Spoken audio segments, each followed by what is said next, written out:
On November 5th, 2021, the Norris Group proudly presented our 14th annual I Survived Real Estate charity event. Industry experts joined Bruce and Aaron Norris to discuss evolving industry trends, real estate bubbles, inflation, and opportunities emerging for real estate professionals. All proceeds from the event benefit Make-A-Wish and St. Jude Children's Research Hospital.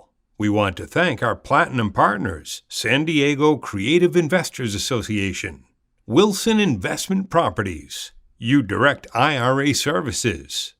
We'd also like to thank our gold sponsors, Inland Empire Board of Real Estate, Keller Williams Corona, Keystone CPA Inc., Las Brisas Escrow, Lavis Tax Wealth Management, NorCal RIA, NSD REI, Pasadena Phoebe, Realty 411, and Think Realty Magazine.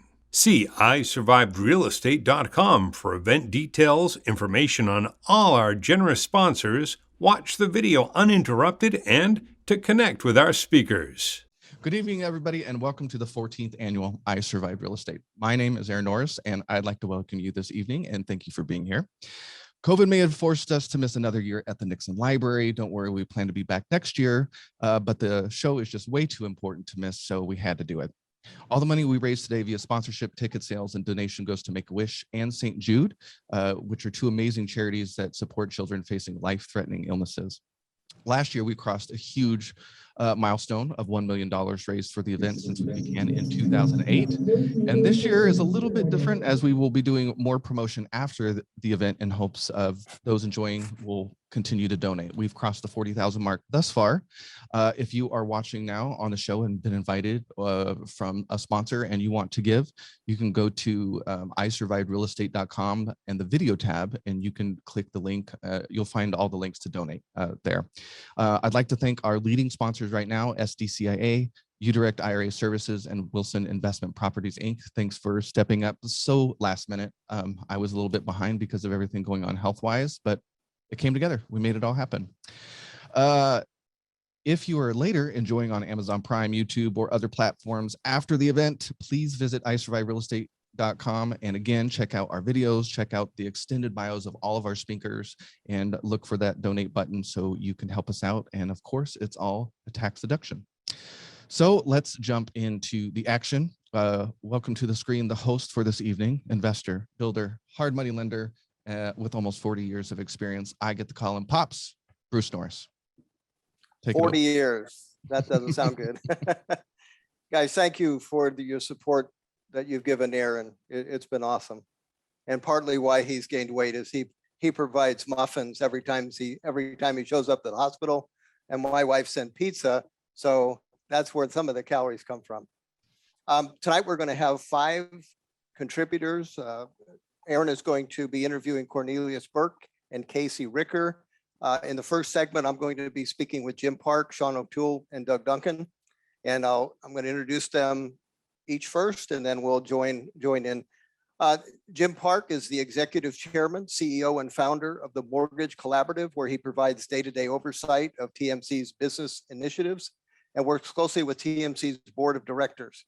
With nearly 30 years in the housing and mortgage banking field, Park has held various positions in the corporate sector, started several businesses, worked in federal and local governments, and helped to launch a number of prominent nonprofit organizations. Park has served on various corporate government and nonprofit boards, including chairing the last Federal Reserve's Consumer Advisory Board, along with past Federal Reserve Chair Ben Bernanke.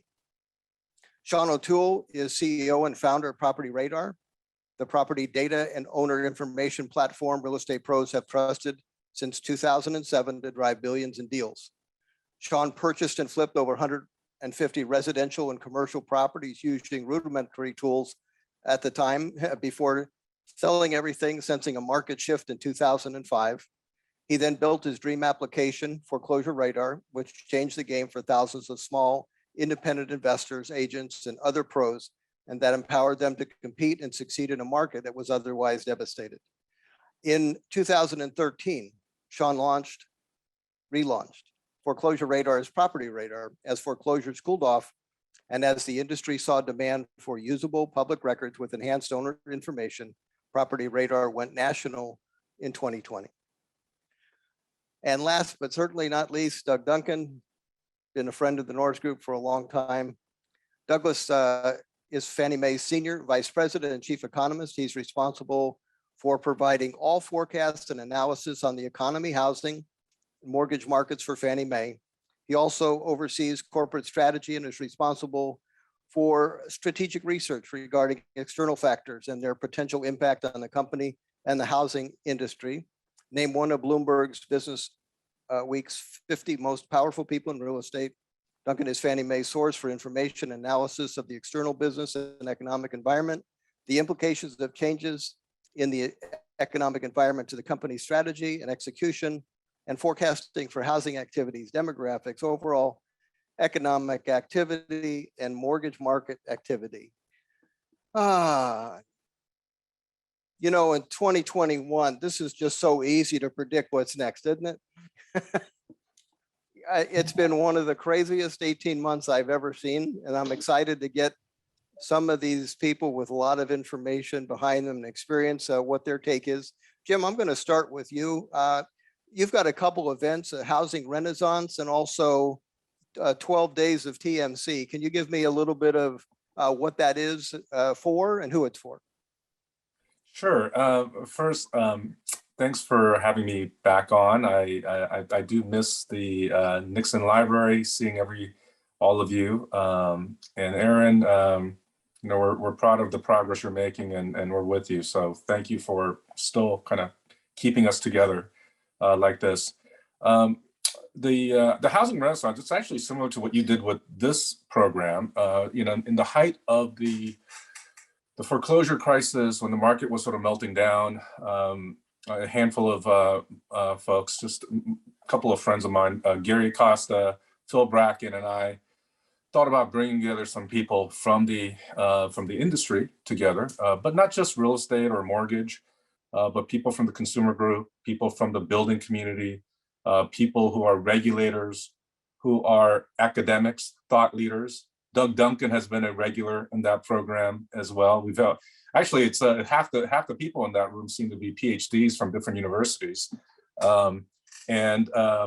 and so we try to bring people together to kind of think about where the housing market is going, similar to what you do, and to just create a kind of a unique environment where people who typically don't talk to each other. And I think sometimes that's a challenge that we face in this industry, is we're sort of monoline in terms of the way we think about it.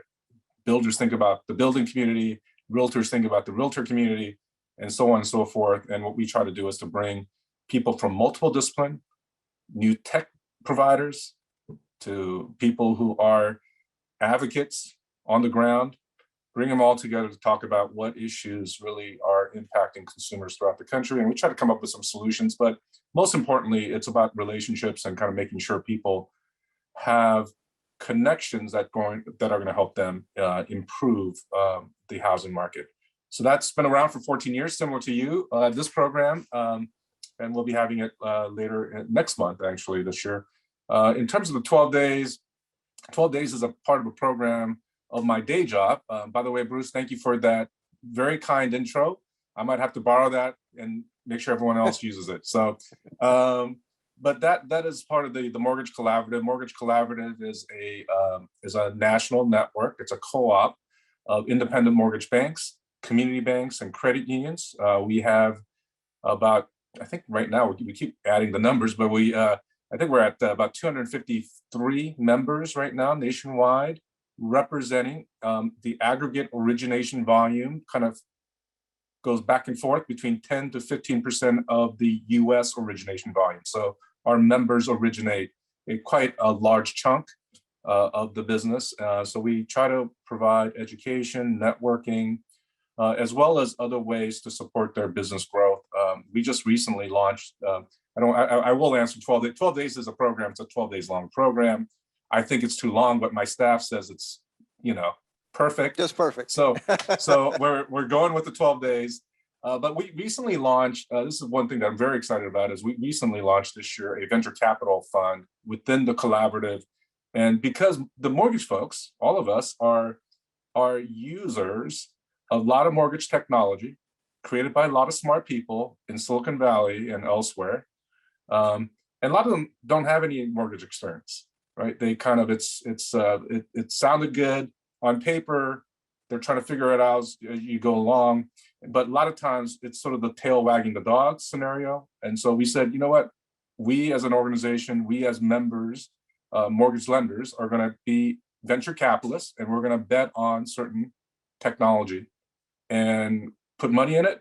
We actually help them pilot it, and we help them scale it. So it's been a fun year for us, and it's been a great year, obviously, for the mortgage lending community.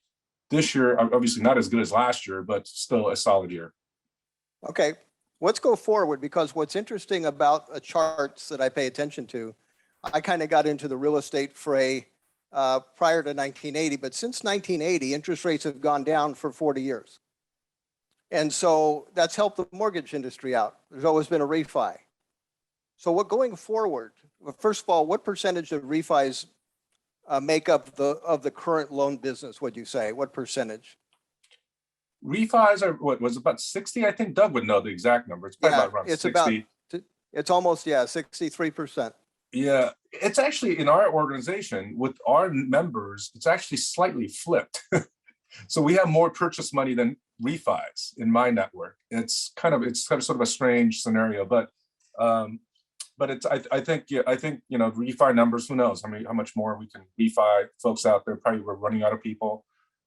Purchase money, I think, is where the action is. I think even particularly in a rate environment, that's probably going to move up, I suspect. But we've been saying that for I don't know how many years now. So I don't. It comes out of my mouth, but then I go, I don't believe myself when I talk about it. So are there discussions about, okay, when the refi business isn't the dominant player, what products do we have that might take their place?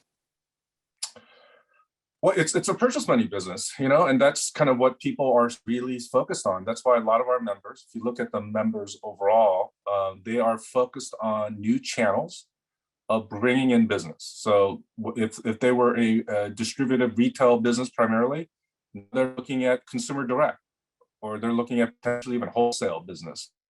Ways of driving business back into the organization. One thing that's happened, obviously last year was, people paid tons of money to bring in staff, operational staff. I'm obviously layered on top of that technology.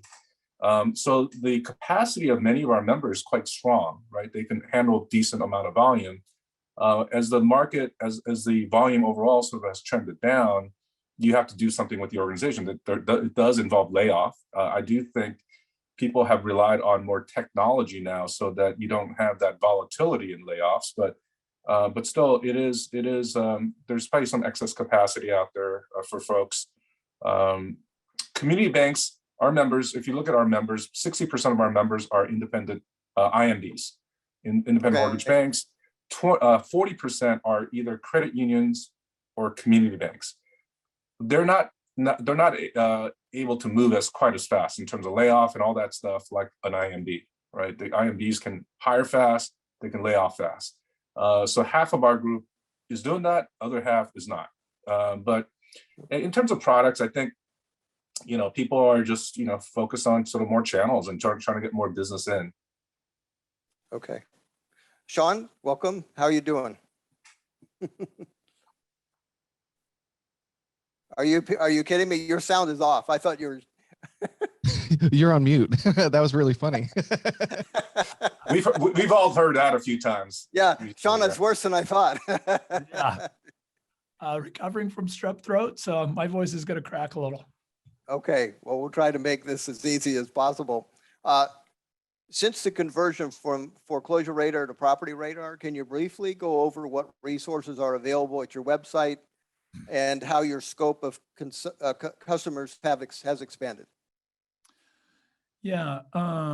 So, we're primarily a public records data aggregator and provider, but we like to say we make public records usable, unlike what you get from your title company or from your MLS. So rather than just being data, we're taking that data and making it easy to search, look things up, see it in context, explore, etc. We also enhance it with demographics data, phone, email, and the rest. So for most of the folks that are in this audience, they're using it to source listings, to source mortgage prospects, to source deals for investors, and using it to build a list of prospect customers, or using it for due diligence on those deals. I'm just curious, kind of late in the game as far as the cycle and prices going up, are you still seeing a lot of new entries into the investor world? Yeah, I think generally, the big thing, that's happened kind of through the pandemic is a lot of people don't want to go to a job anymore, and they want to do their own thing, and they want to go pursue that dream. And maybe the stimulus money or how well their stocks have done, or some of those things have given folks the courage to go out maybe where they haven't before. Although, certainly there are folks that have an outlook of this is a terrible time. They think prices are going to go down or whatever. So you get a mix of those two things. But yeah, we're certainly seeing plenty of new entrants in the investor space. In 2005, the hair on your neck went up and you said, I think I'm going to get out of here. How's the hair on your neck doing these days? Well, I think we're just starting to see kind of the same thing we saw in 2005 from the standpoint of prices have reached a point where it's starting to slow sales. And, what you heard from everybody at 2005 was it's not a bubble, it's just a lack of inventory, right? And we're hearing a lot about lack of inventory right now. That said, I do think that there are things that are fundamentally different between now and 2005, specifically the likely regulatory response. We're not going to see a flood of foreclosures. That's really, at the end of the day, forcing banks to offload assets at any price at the same time you remove credit from a market was just a really bad plan. And I don't think we'll do that again. Do you see established investors already, let's say 1031 exchanging to what they consider safer havens? Yeah, you see some of that. And a lot of times that's, usually when I see that, that's more because of I hate to go here, but it's more of a political bent, right? Like California sucks, I'm going to get out of here. Doesn't matter that California has outperformed all those other states most years. It doesn't matter what the facts on the ground are, but unfortunately, we're starting to see a lot of things that are based in that, in that kind of thing as well. So Okay. we definitely see some, there are people that have very strong opinions that it's time to be out of California or time to be someplace else or time to be out of this asset class into that asset class. And we support all of that. If that's what you want to do, we're happy to give you the data to help you make that move. You feel confident in California's, future in the next couple of years?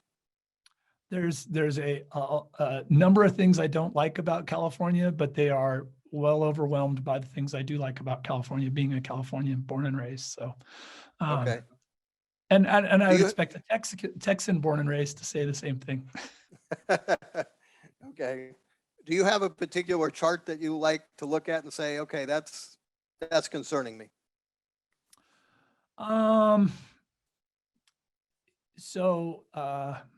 What's the,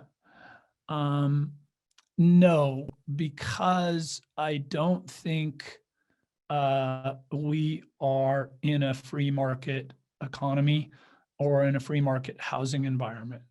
So, whereas in the past you could look at charts and say, here's what's going to happen. There's so much more going on that is, policy and, actions on the ground and other things that I think right now it's unprecedented enough times that it's really hard to draw conclusions about the future.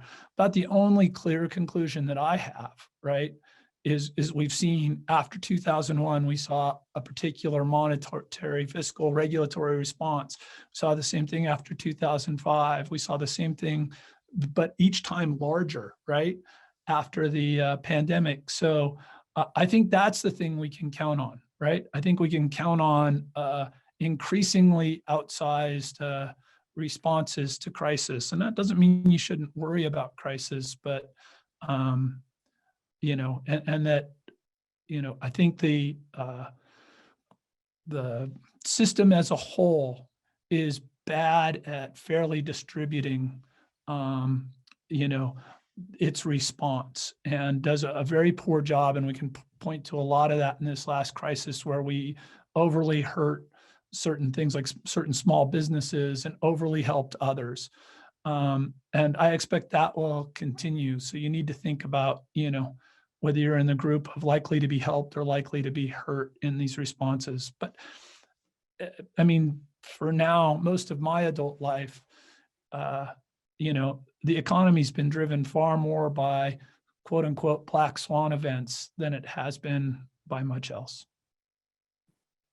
About 4 years ago, I sent you an email. Okay. About 4 years, I sent you an email saying, I'm going to put, I think we're going to have 2% mortgage rates on a cover of a report. You think I'm crazy? And you responded back. He said, no, I think you're right. So I have to ask, do you think we're going to see pretty sizable hikes in interest rates, or do you think that's not true? I think it's more likely we will have another crisis and see 1% mortgage rates than it is that we'll see 6% mortgage rates. Interesting. And that's recorded. You know what, by the way, everybody here that has the guts to put something in writing, I respect so much, because you're stuck with it forever. And so, you know, that's a big deal. It is. It's a big deal, because I've certainly been on the wrong side of that on occasion. So, but I respect people that write things down. Doug, welcome back. Probably the topic of the day is still inflation. And because it would impact where we are in price, if interest rates were to change dramatically up, real estate prices would really have a difficult time. So I guess maybe let's talk first of all, what's the basic cause of inflation, and do we have it? And is it short-lived or is it long-lived this time? Thanks for inviting me back. Of course. And not looking at my old forecasts. We have a little algorithm on the Fannie Mae website that expunges last month's forecast, so you can't look. It's not exactly true, but so I've been starting comments on inflation from my Oxford English Dictionary, which sits on my desk, and I looked up the word transitory, and the first definition is not permanent. That is an economist giving himself some wiggle room, which is not unknown. So interestingly, in the Fed's release, they have planned the tapering and the dollar amounts of tapering for 2 months. But then they left it open, which tells me they are uncertain about how much of this inflation will last and what its causes are. I think there's no question that you can look at certain categories or sectors of the economy. The auto sector is really the poster child, and you can see the disruption of the supply chain on the supply side, and the demand of households for automobiles in the real spiking of used car prices that took place a few months ago. That's an example of something where the Fed chair will refer to, which is, first of all, every household or almost every household has a car. So they're familiar with that. And they also know that they have to be replaced from time to time. So it's an easy thing for the public to gather an understanding of the supply disruption causing spikes in price. But that's one product. So there's a lot more products where prices have spiked. Certainly food and energy, which typically get stripped out of headline inflation, both are up significantly. I'm building a house, and I just met today with the builder, and the trusses are 5 months out. And he said, as soon as we get the contract signed, we'll start ordering appliances because they're over a year out. So so first of all, on the cost side, it's clear that there are going to be pressures on the cost side that will flow into the rate of inflation. And in my personal view, that's a function of the fact that it is both time consuming and expensive to restructure supply chains, and supply chains are being restructured all over the globe. So to me, that will last longer than the next 12 months. It might last 3 or 4 years, could even go longer than that. If you think back to how we got the supply chains out of China and Southeast Asia all the way to the United States and made them very efficient, and now we're disrupting that. So that's on the cost side. On the demand side, where are people able to buy those products, even if they were available? Right now, households have $2 trillion more in their checking accounts than long-term trends would suggest they should have. So there's a lot of tinder out there for people to light on the demand side of the equation. And you can see that happening in some categories. Businesses are worried about whether they'll even be able to deliver toys for Christmas because people are already buying them ahead of time because they're afraid that they won't be available. So on the demand side, you're also getting a push. Then if you're of a Keynesian mindset, if you're of a monetarist mindset, inflation is always and everywhere a monetary phenomenon. It just acts with variable and long lags. Okay, so the Fed is now tapering, but between the start of the taper and when it ends, they're going to add 400 billion more in stimulus to their balance sheet. So you've got both theories being exercised, and it says to me inflation is going to run above what the Fed is happy with for a while. That's the risk to housing because the Fed may decide it's time to tighten. And I'm participating in the board meeting with Fannie in a week or so, and one of the things that we'll show them, and this is publicly available data, so you can look at it, is with the taper tantrum in 2013, that 100 basis point rise in mortgage rates the second half of the year led to a significant downdraft in sales in the first half of the next year, and it tempered prices. So prices slowed. In 2018, the Fed combined forces. They both started shrinking the balance sheet and they were tightening. And that also moderated house prices, but it really took on starts, and it slowed starts significantly during that year, which of course led to part of the supply problem when the COVID hit and demand took off. So long-winded answer, but some data points for people to look at and watch for how long will inflation run above the Fed's expectation. And in our forecast, it's 2 to 3 years for sure. But there can be lots of policy changes that can take place that can alter that. I'm used to hearing that Fed's first tool is interest rate changes. So you're talking about tools that that's not common for them to use what they've used this time. Is that correct?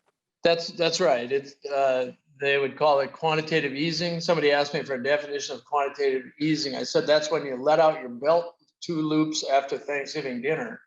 I guess that's a different kind of quantitative easing, but it is sort of, they're adding to their balance sheet and making it a lot bigger. So there is some sort of an analogy there. But that's what Sean referred to earlier about there was a stimulus. At one point, there was some quantitative easing, then it was backed off a little bit, then there was some more. It gets bigger each time. Fed's balance sheet is somewhere now between $8 and $9 trillion, whereas prior to the 2007 to 9 downturn, it might have been $1 trillion. So we're way out there. They tip in his not this week's press conference, but in the previous meeting's press conference, Chair Powell was asked, will you start to raise rates while you are tapering? And his answer that was direct, he said, it doesn't make any sense to us that you would start tightening on monetary policy while you're still providing stimulus with the balance sheet. So the answer is no. It'll be interesting to see if they stay with that, because there are a couple of central banks around the world that are simultaneously slowing the purchases for the balance sheet and raising rates. So we'll see whether the Fed shifts its perspective. And that perspective will be shifted if we see inflation continue to run well above their acceptable rate. Well, okay, the velocity chart. Yeah, Velocity of money cliff. off the cliff. It's what, 1.1? Yeah, it's going nowhere. So that relates to that $2 trillion of cash that's sitting on household balance sheets. They're not spending that. So there's various questions of why they're not putting that currency back into circulation. Plus, for example, bank loans have been diminishing. So the bank route of putting money into circulation is also slowed. So why would households be holding back? Well, for one thing, the Delta variant, and question whether another iteration of that will come along. So the services side of thing, which saw a boost in employment in the employment data that came out today, still well below where it was. They may also be holding reserves in a precautionary way, waiting to see what happens with taxes, as that will be part of the discussion as the attempts at putting more fiscal spending into the mix. Will it, and if so, how will it be partnered with taxes? And some households may well, particularly higher income households, which is where more of that cash sits in their checking accounts, will be thinking about that. The stretch between 74 and 81. So that was my entry into real estate. And so I had borrowed money at something like, or I'd taken over loan at 5%. By the time I became an investor, I refinanced at 17.5. And so that was the tool of choice to stop the inflation of that cycle. What caused that inflation? And is that in any part what's causing our inflation today? It's a part of it. It's the demand side of the equation. Of course, the monetary aggregates were growing rapidly, and velocity was higher at that time from the monetary perspective. From the Keynesian perspective, it was also strong demand-driven cost increases, and those rises in rates that Paul Volcker put in place tamped that down pretty quickly. For those in the real estate space, I don't know if folks have read about, or if you're old enough to remember, the builders coming to DC with lumber and supplies, which they couldn't do today because they couldn't get them. But they were a picture of a truss. Right. So they were dumping them on the lawn in protest of that increase in the interest rates. I doubt that we'll see that. I don't think the Fed will let it go that far, but it is very difficult to take the actions that Volcker did and that Reagan supported in really going after inflation if it should get loose. Okay. Was that Paul Volcker's independent decision? Well, the Federal Reserve maintains its independence, but it is also aware.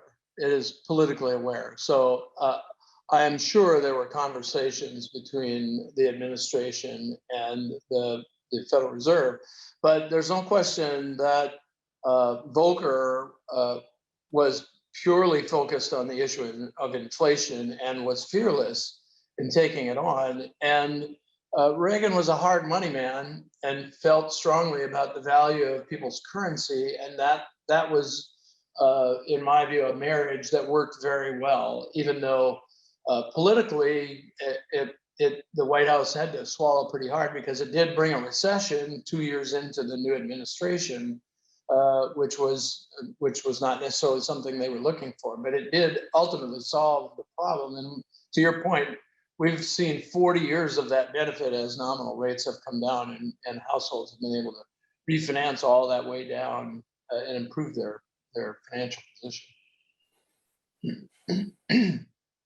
Sean, okay, Aaron, do we have about 8 more minutes in this segment?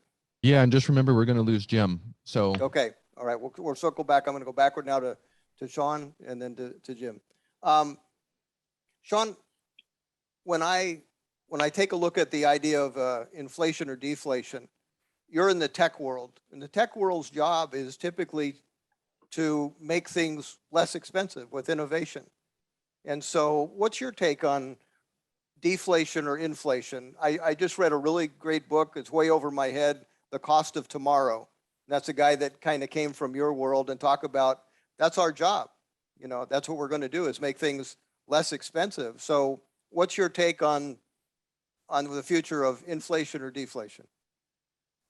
Yeah, I mean, long term, I definitely think deflation is a bigger problem, right? Like, I mean, just like you said, it's tech's job to make, I don't know if it's tech's job, but it's what we do, right? Like, Yeah.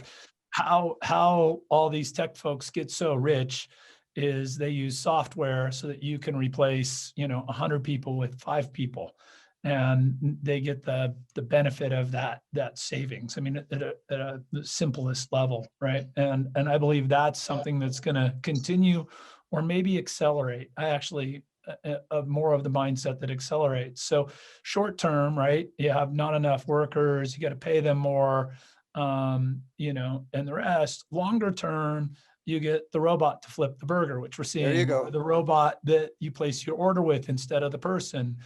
So it's that kind of thing that happens over time, but it's not instantaneous, right? So technology kind of took us down just in time path. And I think that started in the 70s, early 80s, if I remember correctly. And we got into just in time inventory. So because shipping and the global supply chain was all working so well, you'd get the parts that you needed just in time to build something. Right. Well, with COVID, that broke, right? Just in time just broke everywhere, and that's what's impacting cars and everything else, because we didn't stockpile things, right? We had the parts came to assemble the thing and so now you get something like a chip for the car key remote is impacting your ability to sell entire vehicles, one part, right? So that broke. It's going to take a while to fix, right? We've all seen the port in Long Beach, and there's similar issues within China, and it was a worldwide impact too, right? The pandemic was unique in that it didn't just impact one country, it impacted the whole system. And with the global just-in-time supply chain, I do think Doug's pays way more attention to this stuff than I do, but I think 3 or 4 years of higher inflation makes a lot of sense. Long term, though, I don't buy that there's a long-term case for inflation at all. 3D printed houses, Aaron, where did you say when Texas they're building a whole track? Austin, and then in Rancho Mirage, I believe it's Mighty Buildings. Cornelius, can you verify, confirm or deny? Yeah, it's happening in more than one spot. So entire neighborhoods of the 3D printed houses are coming. Wow. It's funny, Sean, I miss our little trip to the I Survived Nixon Library, because you're always telling me something I've never heard of. You bought your son a 3D printer, and I'm going, what? What's that?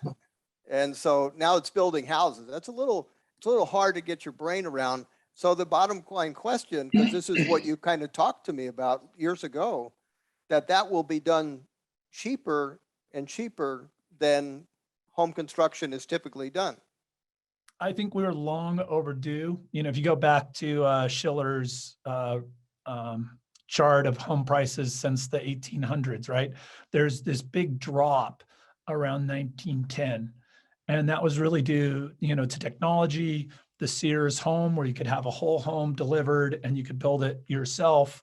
It really changed the cost of housing and dropped it.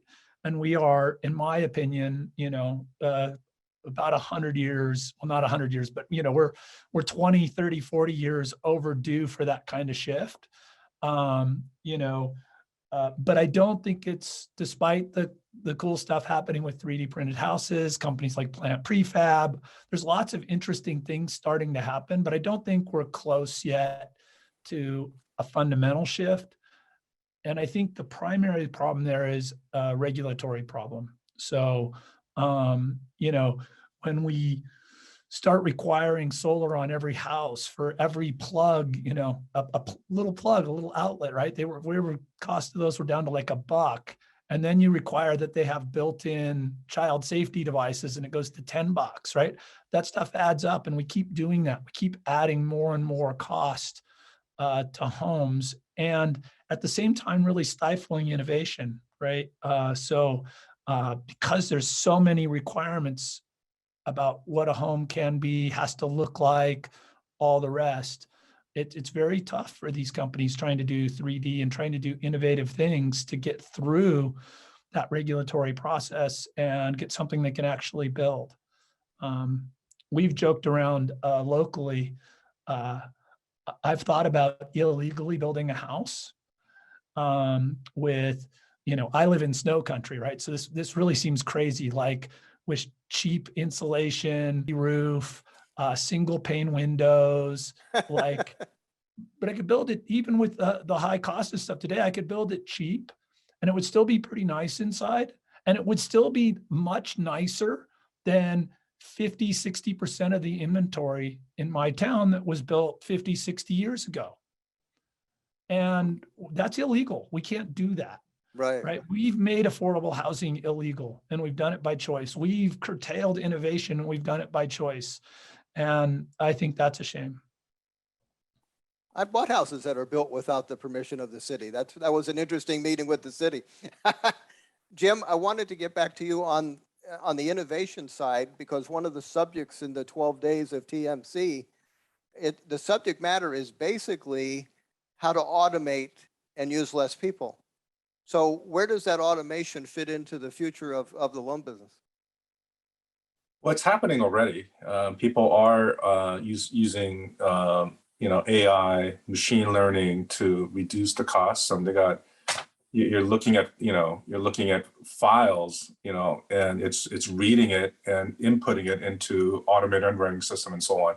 All those things are happening right now. The big challenge is you got a lot of people innovating, but they don't talk to each other. There's not a clear integration.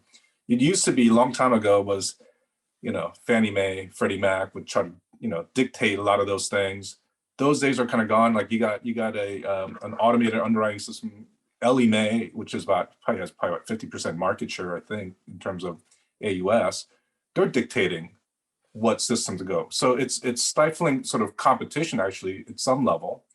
But I do think there are some really cool products that are being produced right now in the marketplace.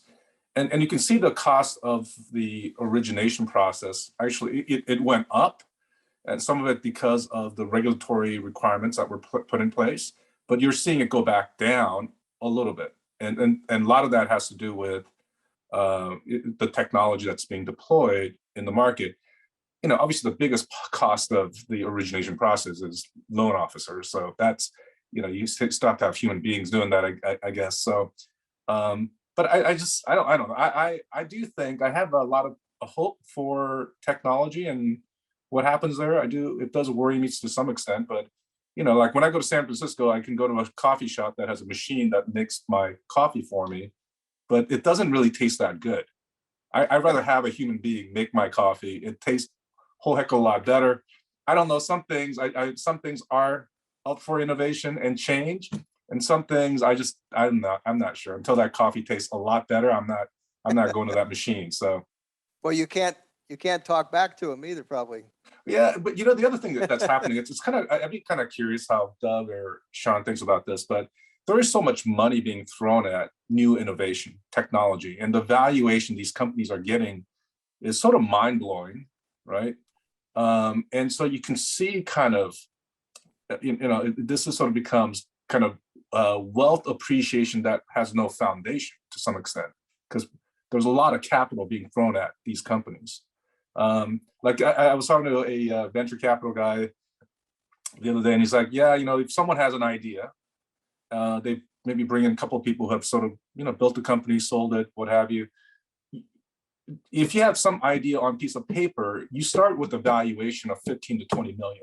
You don't have to even prove that it works, right? And so I'm like, okay, so this is not like way back when you had to actually work hard a few years, build something out, make sure it works, you demo it, you get some clients in. You don't have to do that anymore. It's just, you go from 0 to 15 million overnight to get money in, right? And so I don't know. I do worry about that kind of environment and where it could take us. But at the same time, you do see a lot of great companies out there. I see a lot of interesting technology being built for the industry. So I hope that works for us all. The one thing that I would say around just kind of a cautionary thing around, we talk about inflation, deflationary. One big issue I do think is the demographics of this country, because we are, as a country, our population growth is slowing considerably. And that's going to dictate in many ways how the market goes in the future. So if population growth, there's a lot of different reasons. Like you're getting people who are more educated people have less kids. You have less immigration going on right now. So a combination of all of these things are reducing the growth, and that's going to have impact. I don't care what you do, that's going to have an impact on the real estate market and the prices in the future. Right. All right. Well, thank you. Before Jim goes, he's going to set me up for Cornelius, because I have to ask this. So Jim, I know you're in California, so we've just passed 30-some bills around housing. How do lenders approach states like California who pass things like SB 9, that all of a sudden single family home lots are going to be able to become duplexes, or owners are just going to be able to split the lot? They have to get your permission to do that, right? Well, California has a lot of rules, a lot of laws being passed. But you also have New York now. Like independent mortgage banks are not actually collecting money from people subject to CRA, right? So we don't have that. I do think. Everyone likes to gripe about regulation and all that stuff. If you think about the crash, the reason why this program started, the reason why the housing renaissance started, kind of at least as a think tank. Think about all that regulation that came in during that period of time. Everyone said, hey, it's going to stifle the growth of this market. It's going to kill our business. We've had some of the best years ever in this year. People last year made so much money in this business. It is almost ridiculous. And I just think some baseline, some sensible regulation has been good for growth.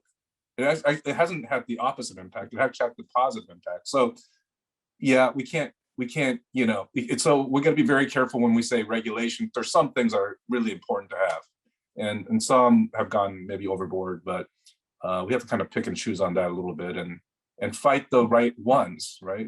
We can't just say blanket regulation is not a good thing. It has been a good thing for this industry overall.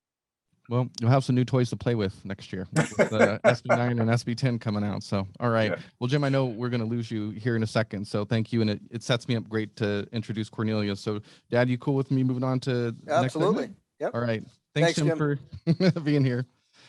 All right, Cornelius, you're up. Cornelius currently serves as the Director of Legislative Affairs for the North State Building Industry Association, where he advocates for home building industry across Sacramento, Northern California region. He's an adjunct professor at UC Price School of Public Policy, and he previously served as the Senior Director for Governmental Relations at the Bay Area Council, a public policy organization representing the largest employers in San Francisco Bay Area. And rumor has it you had a hand in helping write SB 1069, best known for California accessory dwelling units. So thank you, Cornelius, for being here.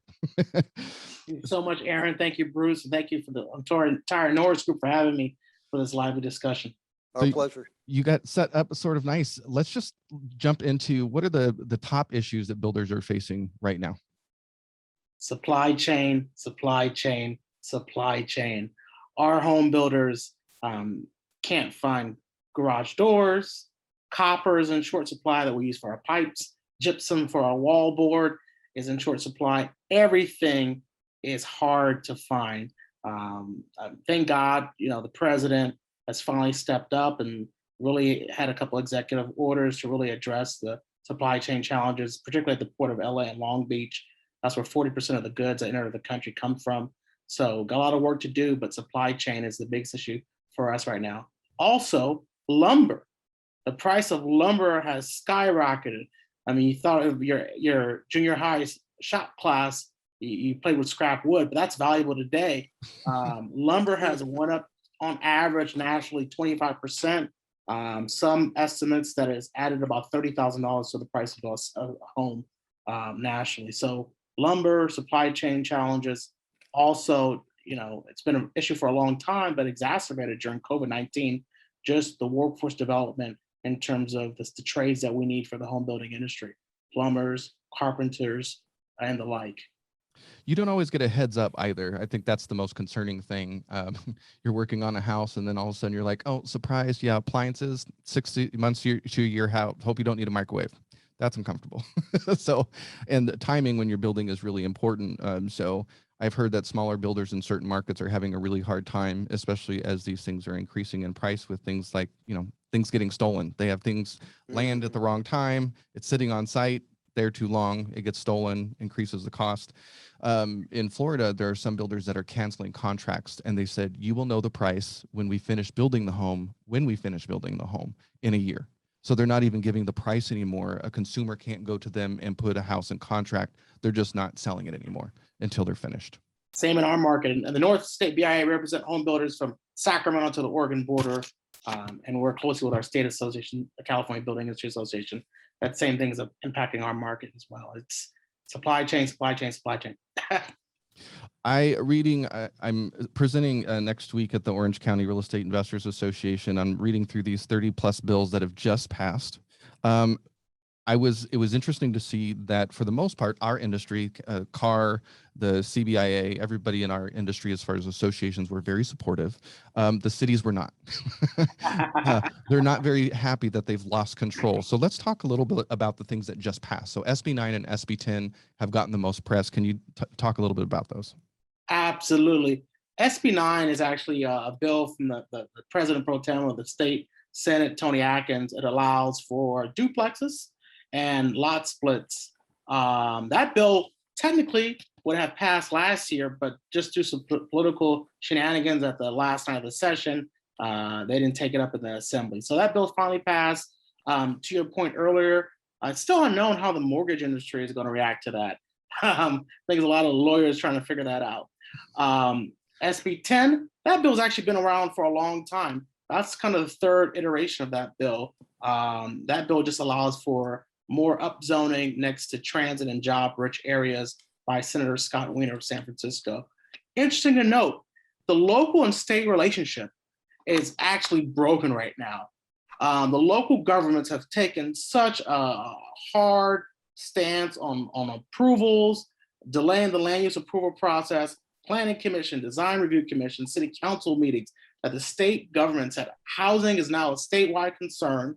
We need to step in and author legislation to really hold cities accountable to make sure they're meeting their housing goals. So actually just this week, the Attorney General created a housing strike force, and the governor recently has boosted up a housing enforcement unit at the Department of Housing and Community Development. So we've been all joking in Sacramento. It's going to be like Law and Order. People get badges and they go after the city. They lock up the mayor or the planning commissioner now.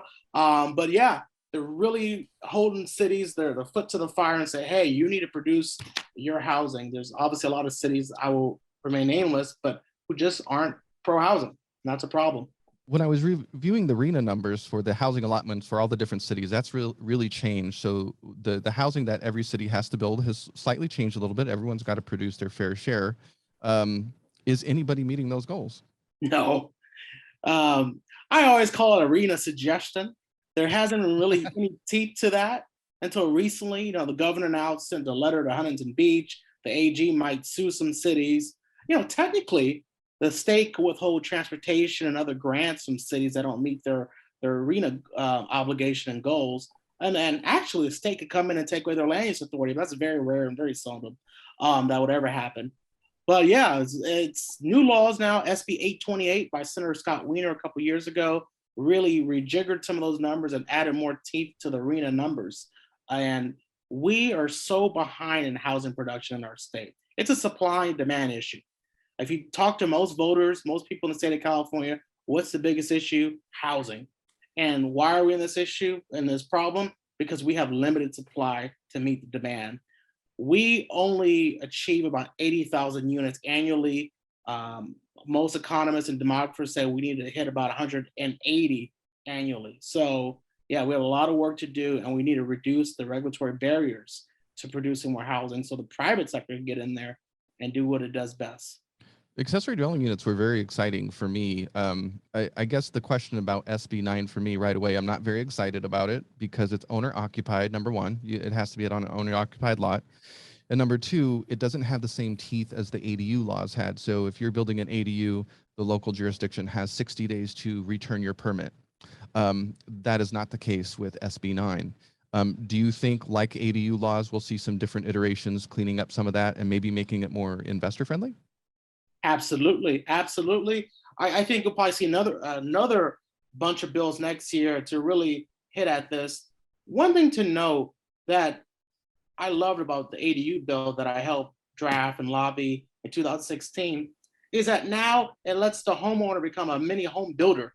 So now they can really understand what it means to pay impact fees, what it means to build something. So now, folks are now becoming more YIMBY, more pro-housing, because wait a second, I built an ADU in my backyard. It took me X number of days to go through the city process. I had to get sign off from all these other departments.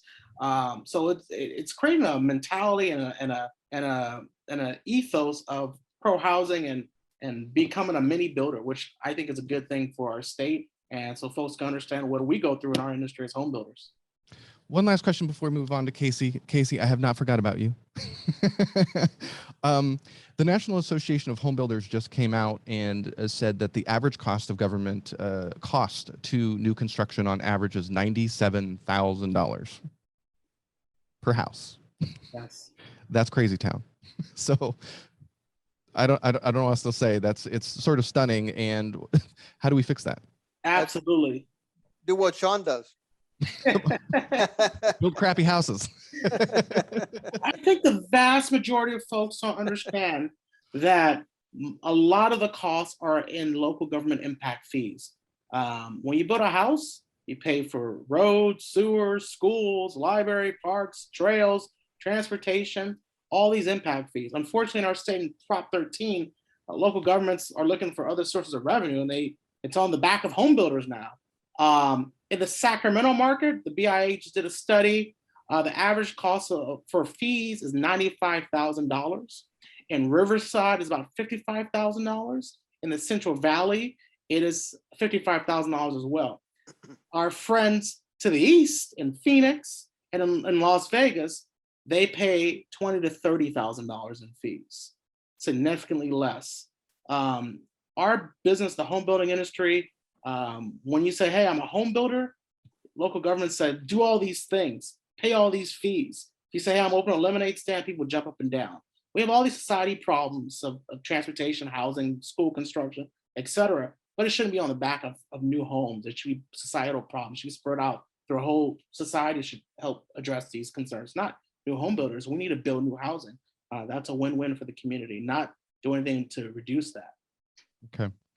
Thank you, Cornelius. And we'll come back. I have other questions, but Casey's just been waiting so patiently, and I'm so sorry. Casey, how do you say your last name? I'm sorry. Ricker. It is Ricker. I wasn't sure if it was Riker or Ricker, but Casey serves as Senior Vice President of Realogy Product, a position aimed at setting the strategy and direction of Realogy's portfolio of agent, broker, and consumer products across all its brands. Prior to this position, she spent more than 20 years as part of Coldwell Banker. She has more than 20 years of marketing and communications experience. So welcome to the party. Talk a little bit about what product, well, let's start with Realogy. What are some of the brands that are under Realogy that people might not understand? we have a total of 6 brands. We have Coldwell Banker, we have Sotheby's, Better Homes and Gardens, ERA, oh my goodness, Century 21, and Corcoran for a second. Don't worry, I remember all my friends. Yes, all 6 of those. What are the benefits of having multiple brands under a parent brand like that in the same market? For us, it's been really important because we're really starting to use the impact of what we call one Realogy. So we're actually able to get some economies of scale by actually leveraging some of the talent. Like my organization previously was within just Coldwell Banker. And we've actually been able to merge our groups and now be able to support all of the brands on a larger scale. So it's really been helpful. What we like to say is really have brand where it matters most in the brands, but then where we have opportunities to really create innovation, like within our organization, we can actually do that and put more resources to move faster. So if you were to hop from brand to brand, would the operational experience is it starting to look very similar as far as technology and product is concerned? No, I always, whenever I'm sharing within our group, but I really like to liken us to the layers of a cake. We're really focused on kind of the foundational elements or some of the commodities that are just the cost of running a business. When you think about transaction experience, you think about the marketing experience, but then when you start to really get into what matters most for a brand, that's really the icing on the cake. And within each of our brands, they have their own unique differentiators, and we support that as well. But those are very unique to those brands and important to them and competing within the marketplace. Okay. What are some of the things that agents are demanding the most from your team right now? What are you working on? Oh, goodness. So we've actually just introduced our full strategy. So I joined this part of the organization within the last 6 months, and we've been building out our 1-year, 3-year, and 5-year product strategy, and talked with a lot of agents, a lot of brokers. And in that time, really the key areas that they're looking for is improving the full journey of the real estate experience. What we've found, I think when you and I spoke, and I was sharing with you, what we found is that the real estate industry has really historically focused on moments in time. They see a problem, they go after it, they try to solve that problem. And what we've learned in our research is that that's created a very disparate set of solutions, a lack of integrations. I think Jim shared earlier the point about the lack of integrations. That's very much plaguing our industry. And so what we're setting out to do with work that's been going on for a while, but I think we're really bringing it full circle now, is really looking at the full journey from purchase through ownership, through sale, and just really keeping both the agent and the consumer at the center of that in a continuous loop. And too often right now, what's happening is that we lose the consumer. We see them at the purchase, we see them at the sale, but the reality is 95% of our home ownership life cycle is really in that home ownership period. And we intend to lose them until we get them back into that loop. So we're going to keep them. That's our focus. So we have to do a better job with those email newsletters. Is that what you're saying? Well, I think it's really about it. I love the point that I think it was Jim who made it earlier about AI and machine learning, because that's really where we're heavily investing is in the data enablement and really leveraging the data to understand where consumers are, where our agents are, and delivering relevant content to them. I'm a perfect example. You said, you shared, I've been in the industry 22 years. I literally just sold my house in the last couple of weeks. And here I am in the industry, and I needed an agent. And I bought my house 20 years ago, and I thought to myself, you know, I don't have an agent. How scary is that? I've been in this industry that long and I don't have an agent. And I thought, you know, I'm a classic example of I used my agent and then we lost touch, and it's been years and years and years. And what if we were actually trickling these homeowners with information, staying connected, letting them know when it's a good time to refi, when it's a good time for them to invest additional dollars into their home, how to do so, all of those different ways we can actually use machine learning to stay connected to them. So not necessarily just newsletters are a way, but we actually want to be able to deliver relevant, important content to them at the moments that matter most. Interesting. One of the things that I loved about joining Property Radar is understanding some of the demographic information and the moments in time that you're talking about. When somebody has a kid, or when somebody dies or gets divorced, then, you know, how creepy do you get? Like, oh, so sorry you got divorced. You want to sell your house?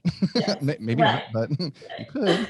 And are realtors ready for that journey with you? Are they willing to learn how to get more tech savvy and to micro market like that? I mean, it can get pretty specific. Absolutely.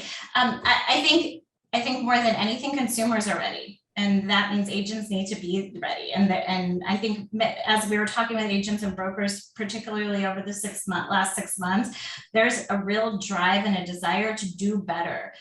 Someone mentioned earlier that you know, innovation is really designed to save money, but I think I would argue that it's also really to improve service. And that's really what we're trying to do is yeah, of course, there's an opportunity to leverage innovation to improve, to save money, but it's also for us to actually improve service to our customers. And that for us, that's agents, that's brokers, but it's also consumers. Zillow's made all the headlines this week. I knew this one was coming. You knew it was coming because you guys have your own product, RealSure. Will you tell the audience what RealSure is in case they haven't run across it? Sure. RealSure for us is a relationship between Realogy and Home Partners of America, and it is our iBuying program. Okay. How has that been received by your agents? Huge, in a huge way. In fact, not sure how close you are to Realogy, but Ryan Schneider announced our Q3 earnings last week, was sharing with investors, and certainly announced the details that we would continue to invest in RealSure in a rather large way. In fact, he's accelerating our focus on RealSure through the end of this year as a way for us to really differentiate ourselves. So interesting news from obviously Zillow this week. Really clear that that doesn't change our strategy. We're going to continue to go after this market. Sean set up a really cool interview for the podcast that we do for Property Radar in July. We interviewed the former CEO of Zillow, who of course launched their iBuyer program. And he thought that was so much fun that he decided to bring OfferPad public a couple weeks after we did that interview with him in July. So my mind is still blown. I'm not understanding exactly what's going on. I think there's a place for iBuying. There's just some things I'm just not understanding about what's going on. But anyway, so your agents like having this tool as part of their toolbox, and consumers are liking it. Are they leaning more towards this current market, going for a standard listing? Do you have any data on that? I don't have the data offhand, but what I will say is we're seeing growth in this area. I think I shared the story with you with Simon Chen, who's been on the show before. I think he's actually been part of this panel, and he actually was selling his home and went through the process of looking at it from an iBuyer perspective, and then also traditionally selling. And it was interesting because he got so many different offers, but he said all of them were running about 15% under market and what he ultimately got. And they were all very competitive in that place. And so for him, it wasn't a place where RealSure was. It wasn't a market that we were yet in RealSure, but he shared that it's in the markets that he's been in, it's been a struggle from that perspective. At the same time, we're seeing a lot of growth. There's certain key markets where we see RealSure growing. For us, RealSure is not just about the iBuying process, but we also have a program called Real Vitalize. And Real Vitalize is really designed to improve the seller's home before they sell. So for us, this is really looking at as I shared, the full consumer and the full transaction, not just looking at one point in time. I think maybe that could be a place where they fell down. It's looking at just one point in time. We're looking at this across the entire transaction, and really what services can we help sellers and buyers at those moments. Last question for you, Gen Z, are they forcing any changes in the realtor industry that we should know about? Absolutely. I mean, no question. In fact, I was on a panel earlier this week with a group of agents in New York City, and they were in their they were in their upper years, but they were saying that all of their clients were in the Gen Z arena, and how were they going to adjust their marketing strategies? What's worked for them for sometimes 30. There was one agent who had 45 years in the industry, very, very top agent, but she said, you know what, my strategy isn't working anymore, and I need help. And how am I going to reach them in this more digital arena? And it's not enough just to send the emails anymore. Email marketing is a piece of the puzzle, but as we know, we're all hitting delete. The moment we wake up, we're all hitting delete from those marketing emails. And so how are they going to stand out online? And that's a combination for us of that machine learning, and how we're going to use that data to deliver that relevant content, keep our agents at the center of the transaction and hitting the consumers at those moments. Obviously, social media is going to play a huge piece of that puzzle, but that's a really big part of our strategy right now, is to help bridge that gap. Awesome. All right, Dad, we've got 45 minutes. We're going to start opening it up for questions, but how about we start with you to get the roundtable going? Sure. Fannie Mae just announced a big increase in the loan balance. So, excuse me, the FHA loan limits? not FHA. FHA, I think it's announced later or maybe in December, but this is Fannie Mae's loan limit. It went up, I think, what, $75,000, Doug? Yeah, the official release hasn't come out, but it'll be at least that. And it's FHFA, the Federal Housing Finance Agency, that does the calculation and releases that. So it should be coming out shortly. You've already seen some lenders are actually making loans close to what they think the projected amount will be. There was some discussion in the industry about, with the outsized house price increases in last year, that is 2020, 15% nationally, and this year it looks like it'll be pretty close to 20% nationally. Whether or not they would move the limit up that far or not, but it appears that they're probably going to take it to the level that the formula that they use suggests is the maximum. When you have a big rise in the maximum loan, what typically happens to the two worlds, the purchase world and the loan refi world? Do they get very busy and prices attempt to run to that new limit? Well, certainly there is an interest rate advantage in being under the limit. So you always see, just if you plot how many loans are made at what level, then you see a bulge of loans just below the limit, because it's the interest rate differential is worth people paying a little more equity, for example, to get just below that limit than going above it and paying the jumbo level of fees. So activity moves up with the limit for sure. What's interesting about a lot of things that we've talking about, housing shortage and the cost increases, what that does puts the demand that can't land on new homes to existing homes. So in California, existing homes have been more expensive than new homes per square foot only 4 times, 80, 89, 05, and right now. So the cost of an old home per square foot is benefiting from you not being able to get a refrigerator to show up to your new house. Now, Yeah, there's a number of interesting anecdotes. The one was my favorite was when the month supply of existing homes reached 1.9 months. There was a story that ran that said there were essentially the same number of homes for sale as there were realtors. So you could imagine each realtor trying to sell their home. their one home transaction for this right. Oh my goodness. So if you have questions, if you want to type them in the Q&A, that would be great. Especially if it can touch multiple of the panelists, that would be awesome. Can I ask one? I'm going to ask this of anybody that wants input.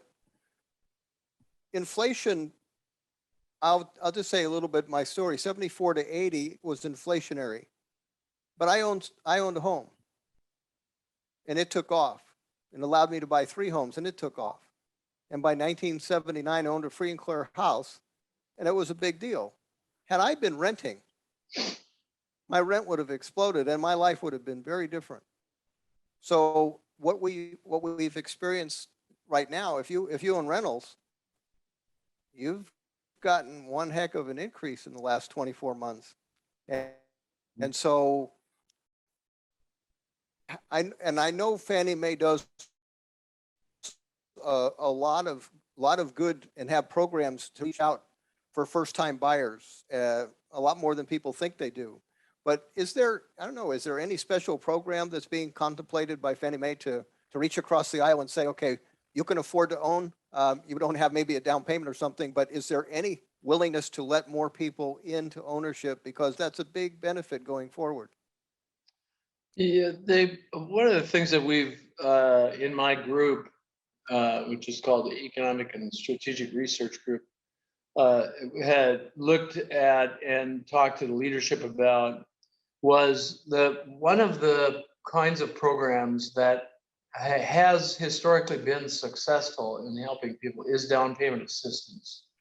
And it depends on how it's delivered, but there are ways to deliver down payment assistance that do not distort the incentives of the parties to the transaction. So for example, a few years ago, there was a move by FHA to eliminate a builder assisted down payment because essentially that assistance was being bid into the price of the property, and the foreclosure rates on those particular products were substantially higher. So that program was terminated. But that doesn't mean that down payment assistance isn't, if delivered correctly, isn't helpful. And so I think you're seeing discussion of that across the policy arena, whether or not there's a way to deliver on that kind of a product. Is there any willingness to take, okay, we've got, let's say this is the best interest rates we'll ever see in our life. Maybe it's not true, but we've got all this 2% money in a fixed loan. Is there any willingness to let that walk forward to another transaction? What, in other words, and I'm not talking about formal assumption, I'm talking about somebody takes over the loan and it's current, that might be a very helpful thing if that is a blend of the transactions. Let's say interest rates change to 5, but you have an entire pile of loans in place at 2 or 3. That might be very supportive of price and may in fact prevent a foreclosure issue. Well, there's certainly some discussion of that. I wouldn't say that it's ready to come to market in the near term. Yeah, I know we've had some conversations on that issue, and economists are fairly supportive of that as a strategy. And certainly the attractive component of that is the prevention of foreclosure. Yeah, because it's pretty much losses all around the foreclosure. So I think that's the attractive and the angle in which that could see the light of day. Well, what's really interesting in 80 and 81, so you have the worst charts ever, interest rates 17, unemployment's 10%, inventory explodes by, I think it's probably 15 months, and you don't have a price decline. And half of the transactions were allowed to happen with existing financing that had 7% mortgages instead of 15. That kind of saved the day. So it's just nice sometimes to look back in history and go, okay, that's not a bad idea. We have some questions coming in. Martin asks, many people are negative on California, but I understand many are still buying. Can you comment on which types of companies individuals are buying and why they are buying with so many bailing out of California? Which areas of California? Where's the money going? I'll start. It was interesting. I was pulling some data, I think in Texas, on entities, flippers particularly. And I was very surprised year over year to see that there were so many different entities, like completely new. And some had completely disappeared. So I was really surprised, but the flipping was still going on. It was just with different companies. And of course, real estate investors could technically be changing entities. But I've seen here in California, a lot of people have retired. They had a really great run from 2009 till now, and they're repositioning their portfolios and they're just focusing on the rentals. They're building ADUs. They're doing less flipping. So I've definitely have seen my fair share of flippers retiring, but I still see plenty of people doing it. There are some people who are just diehard Californians. You got your Aaron Mazrillos, the Mike Cantus. I follow people all the time that just actually they're trying to get closer to where they live, not necessarily trying to go to Zizix to flip a house out there. So I think people just gravitate to where they're most comfortable in the price point and the inventory that makes sense for them. What's Anybody really else? interesting about the charts, if you take a look at the migration loss of California, it's been significant, but you haven't had a price decline, you've had a price explosion. So, you know, you scratch your head and go, okay, well, that's interesting. So how does that occur? And part of it is what Cornelius was talking about. When you have, there's a cycle of construction, new single family construction, typically you hit a bottom at 60,000, you go up to 150,000, and the year before 150, 130, 120, 110. Well, you take an accumulative 10 years of that. In the last 10 years, we built 45,000 single family homes when we should have averaged 110. That's 650,000 homes that were supposed to be out there that are not. And so you can have some people leave and you still have a housing shortage, which is rather an astonishing thing. We're working on a project with a major university on the migration question, right? And the reality is, like, we're still looking at like things like U-Haul trucks, right? And the data is just really, really, really crappy. I mean, it's just, we don't know is really the true answer right now. And, you know, like a lot of people say we're losing the high end, but it feels like, you know, the folks we're losing are the folks that maybe can't make it here, and they're getting replaced by people who can, right? The economy generally gets stronger here. So, but, you know, we don't know. There's lots of different hypotheses. Nobody knows, right? And, I you know, love that U-Haul chart, by the way. I love it. but is it I would also, accurate? Are the people, yeah, you know, Go ahead. I don't know. I would also add the media attention is mostly people leaving the state, but there's a lot of internal No, migration in the state. A lot of people are leaving the Bay Area, coming to Sacramento. A lot of people are leaving LA, moving to Riverside, San Bernardino, or the Central Valley. So a lot of the analysis has not been done about internal migration within California. Yeah, and I think it would make sense if you were trying to get a head start or get your first start. An 800 grand median price be a little tough. You know, with $200,000 in school debt. Go you. Well, Aaron, I loved your point when we were doing the prep where you talked about, like, a lot of people haven't gone through a winter in where they've moved, and all of a sudden, like, once they get to the other side, it's like, oh, what did I do? Yeah, Sean, I told her the story about people who are experiencing Tahoe for their first winter and rolling their trucks down the hill. And so you've got the great migration, but maybe you have the great re-migration. Be like, yeah, maybe I should. Yeah, that's a big question. I mean, we had a really mild winter last year, and we still had some of those stories. And what happens when we have a big winter, right? You know, that's when I first moved here. The first thing, you know, people would say, well, we can't really be friends till you've been here like 3 to 5 years because everybody leaves, right? And the big winter is a lot different than a mild winter. I mean, it's a completely different experience. And we had a mild winter last year, so a lot of people right now are bullish on being here full time. But it'll be interesting to see a lot of things like that. A lot of people moved a lot of places, you know, on kind of a wing and a prayer, a hope and a dream. And I think we're going to see some percentage of those people go, oh, that was a mistake, right? And that's going to be good for the real estate industry because that's going to cause more churn and more movement and more transactions. But I do think, you know, over the next couple of years, we're going to see some people unwind the things they did the last couple of years. I think we're going to see some people be really happy with their change too, right? Like, but it'll be a mix, and I think it'll cause some mixing. I'm curious, do you think the pendulum will swing with, I have to believe that employers will want their employees to come back to work, even if they said that they were going to allow them to work full-time from home, maybe they'll see the pendulum swing back. Have you guys thought about that or predicted that in any way? That's why Facebook rebranded Meta.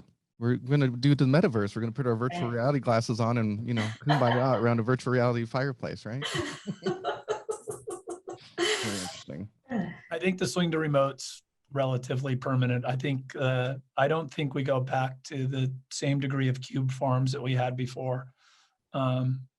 there's a business week back from the late 90s that I think I'm in the centerfold. Our company was one of the first to bring in pool tables, and we had a beer tasting with the founder of Samuel Adams, like in our company, right? And we did all these things. And I got to be honest, it was very leading edge at the time. We were a workforce management company, so we were trying to be leaders. But at the end of the day, it was about keeping people in the office a lot longer, right? Absolutely. And a lot of people talk about how great that is, and the slides and this and that. At my company, right, I want to come in and work really hard and get out as fast as possible to go out and go skiing, mountain biking, and go do stuff. And I want focused, quality time. For some people, like a lot of software engineers, as a software engineer, I am super productive, like 11 to 2 a.m., 11 p.m. to 2 a.m. Like that's when I get my flow state going, right? And as employers, we should embrace that, right? And maybe you have a 3-hour flow state and that's the whole entire productive piece that you have, but that may be 5 times more productive than sitting around an office getting interrupted all day. I think it changes forever. That's so interesting because that's going to change so many markets. Idaho, you look at the places where a lot of people migrated to, and all of a sudden they've brought those. Do you think the incomes will stay the same? Will they keep the Silicon Valley money in their small town rural market? No. I mean, yes and no. You're seeing some companies say yes and some companies say no. And, right now I think it's all bets are off because so many people are just going, you know what, I'm going to go gig it for a while. So I think that's yet to be determined. I will say that like real estate search is broken. I give a shit about city, right? Every single real estate site, enter your city. I don't care about city. Tell me where good skiing is. Tell me where whatever the thing is that I love to do, where am I going to find a lot of people that love to do that thing, right?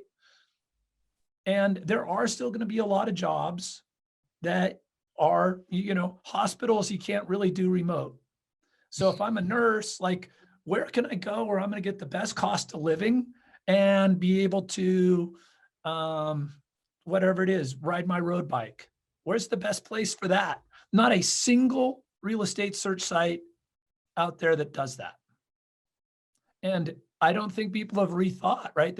Everybody's gone, well, I live here because I have a job. So now I need to look for real estate here in this location.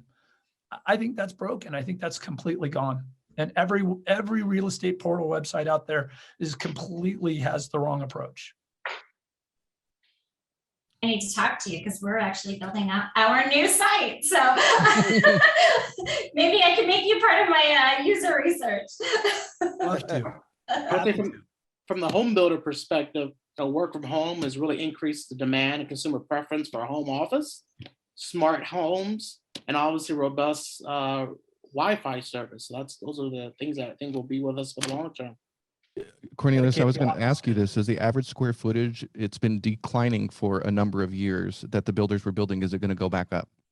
A lot of people are moving to buy more room. Yeah, so we've seen that. We've seen that new product, the increased square footage of product types. Okay. Question. Chris asks, do you see 40 to 50 year mortgage loan programs to help make high cost housing more affordable monthly? Anybody think 40 to 50 year loans are going to become norm? I do. I think we're going to follow Japan. I think it's just a matter of time till we're 40, 50 year mortgages in the ones.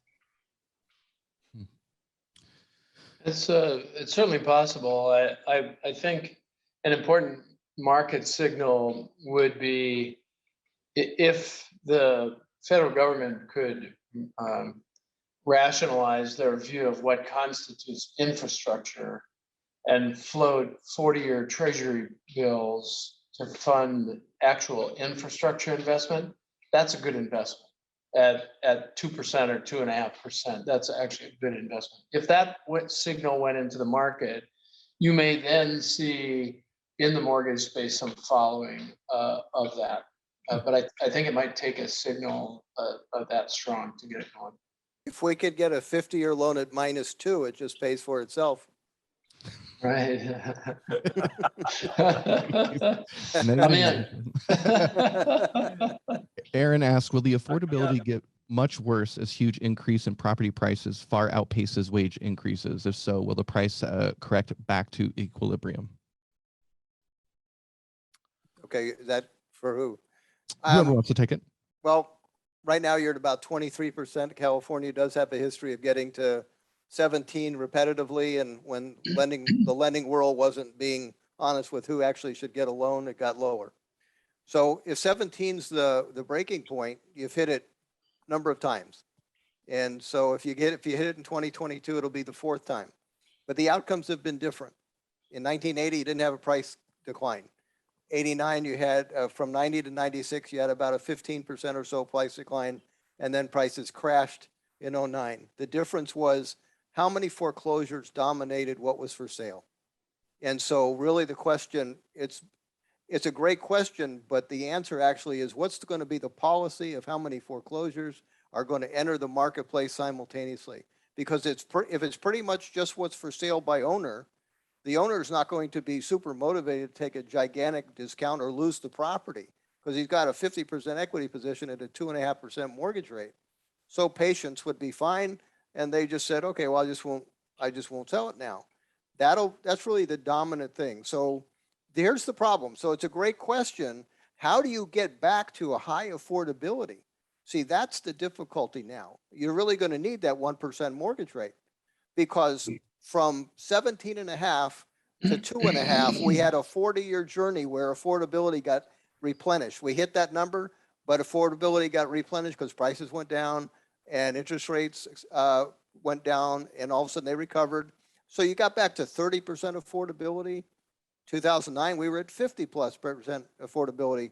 Now we've gone down to almost 20 again. So that's really the problem going forward for California, is that when you get to 17% and you're at 3% mortgage rate, where do you go? If you just bounce at 17, then you won't have a price increase possible, because in an honest lending environment, you get told no. You know, again, that's when people are really excited about buying homes at the peak of the markets. That's just human nature. But if you get told no, then that's the end of the volume. And there's a series of charts that do get negative, but I don't see the willingness to foreclose on a bunch of people this time. I just don't. I would add, you know, it's not just foreclosures, right? It's any distressed seller or sellers that can put enough, you know, in. So in the 90s, you did have home builders discounting, and that, you know, it was a lower drop certainly than we had in 2008. I don't think we'll see 2008, but a lot of people say, well, what if the institutional investors dump, or Zillow dumps homes in, you know, Phoenix or things like that? There are other possibilities of dumping homes, but I don't see it. You know, I think it would take, I just don't see, you know, I think it's obvious enough that dumping homes becomes a, you know, a self-reinforcing circle after 2008. I don't see any of those groups doing it again, but I do think there are other possibilities than foreclosures. Yeah, two quick thoughts. One is the millennials, depending on how you measure that population group, the peak of that group reaching 31, which is the median age at which first-time homebuyers happen. That's roughly 3 years from now. You're also seeing an increasing share of the boomers, the leading edge of the boomers, that are going to start moving to assisted living, which means freeing up supply. So you'll simultaneously, 3 to 4 years from now, you're going to see some movement on both easing of demand and increasing of supply.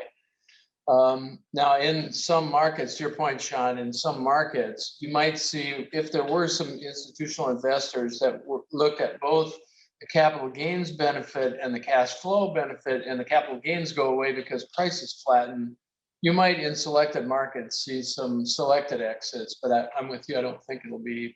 I don't think it will be massive. And I'd forgotten the other thought that I had. So it's 10 o'clock on the East Coast. I know.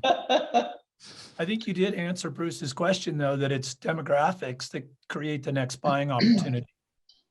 Yeah. I just want to also add just real quickly on the public policy side, particularly in the land use soft cost part of home building, there are a lot of things that are very worrisome that might make the affordability crisis worse. I mean, rent control on the statewide ballot in California has been defeated twice. There's talk of it returning. Various local rent control ordinance we helped to defeat, inclusionary zoning, environmental regulations. There's a new rules in new cities are not allowing natural gas, only electric buildings now. There's CEQA that's becoming more and more stronger. So I think on the policy front, there are public policies that can be enacted that just can make this worse. Cornelius, we don't talk about CEQA on the show. It's a dirty word. You triggered, Cornelius, you triggered the other issue. I spoke to the board of a significant mortgage company recently, and I said, here's some questions that I would ask if I were on your board. And on the policy front, I would ask the question, is mortgage lending still secured financing? With all the regulatory rules that have been placed on against foreclosure, is it still secured financing? And if not, how would you change your business practices to account for that? I asked it because I think it's a serious question. Yeah. Well, Doug, that was one of my questions. We've been talking about these trillions of dollars just hanging out in savings account, and all of a sudden SB 9 here in California is where I can turn a single family home into a duplex. So I'm like, I got a lot of money. I've got a first in place. They don't get to say what I'm about to do. I'm about to step my toe into a market with wage issues, supply chain issues. I could cause myself a lot of problems as a homeowner, as you as the mortgage company have no idea it's coming. Fun. Mm-hmm. Oh, Sean, a new good idea. Homeowners in trouble because they couldn't finish their product. Either that or a new TV show. Well, you can just follow every permit. That's going to be an issue. Seriously. Cornelius, this is a question for you, and it's an important one because it ties into a few different things. But immigration policy, here in California, we basically shut down the construction industry for 10 years. All those people who are skilled labor may have moved into other markets, maybe moved into other industries, and now we're experiencing an increase. Jobs not a lot of people like. Is the building industry preparing for a huge wage inflation in the construction industry, and how do we offset it? Absolutely. It's something that's in strong demand is these construction jobs. I mean, on a month-to-month basis, the National Association of Home Builders say about 300 to 400,000 jobs in construction are vacant. 30% of the construction industry is by immigration workers. We need to definitely have a national conversation about immigration. It's impacting our industry the most. So yes, the immigration, particularly in California, is important. And overall, the workforce development in this space is critical for us to meet our housing goals. Okay, got a lot of good questions. Is there anything on the horizon that could create a significant increase in inventory and how that affects pricing? Even if rates creep up a little bit, the low inventory seems like it could absorb some buyer's loss due to being priced out by higher rates. So pricing should remain strong, right? Can you please touch on inventory and pricing? State's trying to do a lot with like the lot splits and stuff that, in California to try to create a little more inventory and take away some of this local control. I don't think it happens quickly. And with the building costs and the rest, I don't see a large supply of inventory coming. Yeah, the Turner Center at UC Berkeley says only 2% of lots this would apply to based on setback requirements, wildfire, and other rules that this law has. So only 2% in the whole entire state. So very small number. And whereas, to my earlier point, whereas in a recession in the past, you would have seen some pickup in foreclosures, and that would have been a moderating influence on prices within the market. Now, with all the consumer protections related to preventing foreclosure, you don't get that same cyclical effect.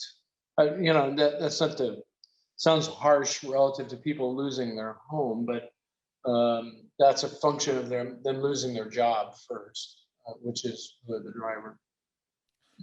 And, the building for investment, you're talking about rent control, which isn't just a California thing, it's happening in other places, right?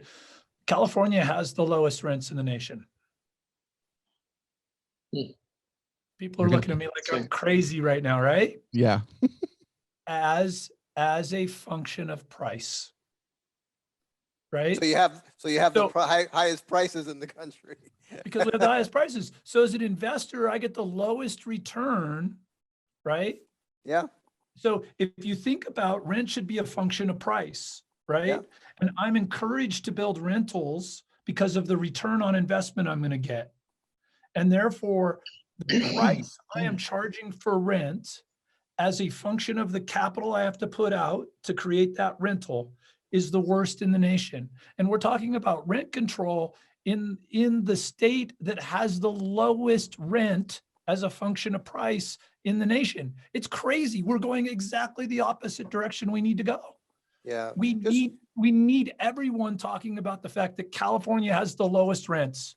And we need to fix that. And we need to bring rents more in line with prices, or we need to bring prices more in line with rents. But that's the question that needs to happen, is how do you bring those two closer together? We have a choice in California. We either need to bring rents up or we need to bring prices down. It's a simple binary choice.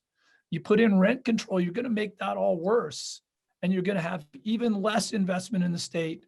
And the whole situation is going to get worse. We're going to have even fewer housing units. We're going to have less affordable housing. It's going to get worse. The question can't be about, I understand people can't afford this rent. It's a problem. People can't afford these prices. It's a problem. So do we bring down prices? Do we bring up rents? It's got to be one of the two. And I got to tell you, bringing down prices, we have what, 65%, 69%, I think, home ownership in California. I should look in my app. That's 70%, 65, 70% of the population of California don't want prices to come down. That's the fundamental issue with affordable housing in California. 70% of people want to see their prices go up. It's probably less than that just in California, but that's, say 60, something like that. But how would you artificially make a market go down if it's a free market? It's not a free market. Okay. Can you elaborate on that? So mortgage rates today, right? Right. So remove the Fed, remove Fannie, remove Freddie, remove all the government backing from mortgage. We would have a very different market. I'm not saying we should, and I'm not saying we should bring prices down, because I think it would cause a lot of pain, and I don't think anybody votes for that. And we at least apparently live in a democracy, right? So I don't think it happens, but we need to have realistic conversations about it and understand the choices we're making. All these people, we've got a lot of folks locally that run around and, I won't name the nonprofit, but the nonprofit has two missions, right? One is to protect and preserve the local area. So they come out against every housing project and want to add rules and costs and more and more stuff they want to add to every housing project. So they make it ridiculously expensive to build, and they're going to sue you under CEQA and all the rest if you want to build housing here. And their other mandate is affordable housing. I mean, it's the most hypocritical, stupid, dual mandate I've ever heard of. And yet you hear that everywhere. You talk to Californians, and here's the interesting thing, right? We as Californians we elect people to the state, and we say we care about progressive issues. We care about affordability. So you would get the state putting in place rules, right, to take away authority from the local jurisdictions to try to help bring housing costs down. But those same people that elected those folks at the state level that said, hey, fix this, make it more affordable, this isn't okay, show up at all the meetings to, try to, stop the local housing in their area. And, it's gonna, it's gonna hurt this and it's gonna hurt that. We're so hypocritical about this. Every single Californian is a complete hypocrite when it comes to affordable housing and home prices. We all want our prices to go up, and we all believe that there should be affordable housing. Those two things are mutually exclusive. Okay. I have a lot of good questions, and we only have about 15 minutes left, so I'm only going to have time for a few. I'm glad your throat's going. High horse. Your throat's doing good, man. Yeah, sure is.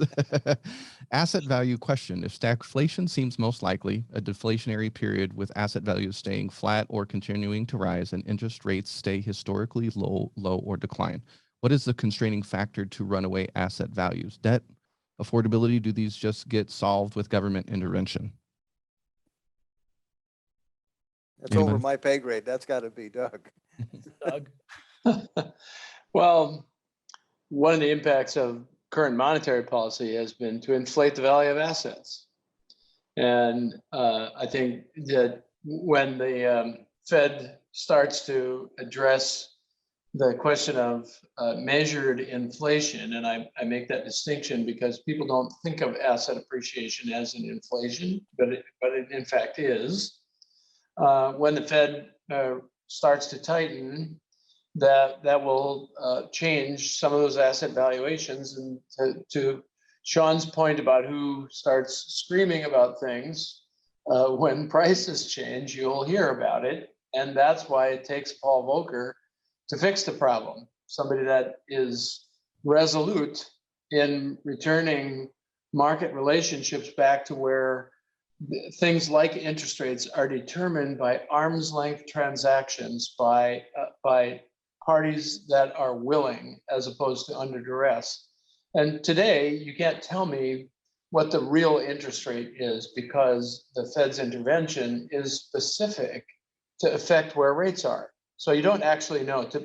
And Sean was making that point about government intervention in housing and the price of houses. When you legislatively or regulatorily introduce restrictions into the market, then you distort the pricing fundamentals. So at the end of the day, I think when the economic historians write, say 50 years from now, write about this period of monetary policy, you're going to be very critical of the Fed, suggesting it is at the root of some of the income distribution problems because the inflation of those asset valuations all go to households who have assets to be inflated, and that's not the poor. And that's not low income households. That's middle and upper income households that are seeing the impact of that.